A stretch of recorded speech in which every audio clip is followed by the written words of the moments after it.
Et le déploiement du THAAD affecte aussi les relations entre la Chine et la Corée du Sud. Nos collègues ont parlé au docteur Kim Sang-sun, professeur associé à l'Institut Charar, un groupe de réflexion non gouvernementale sur la diplomatie et les relations internationales.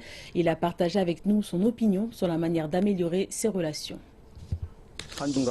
La coopération sécuritaire entre la Chine et la Corée du Sud au cours des 20 dernières années a été très passive.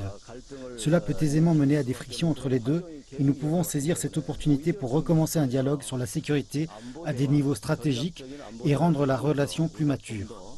Il y a diverses inquiétudes quant à la sécurité de part et d'autre, comme l'alliance États-Unis-Corée du Sud, la question du nucléaire nord-coréen, les relations Chine-RPDC, les relations Chine-Corée du Sud, etc.